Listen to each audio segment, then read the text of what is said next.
أعوذ بالله من الشيطان الرجيم. بسم الله الرحمن الرحيم. القارعة ما القارعة وما أدراك ما القارعة يوم يكون الناس كالفراش المبثوث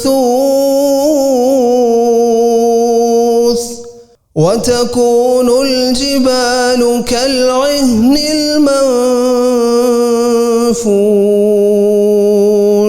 فأما من ثقلت موازينه فهو في عيشة راضية وأما من خفت موازينه فأمه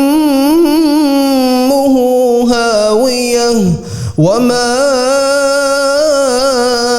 أدراك ما هي نار حامية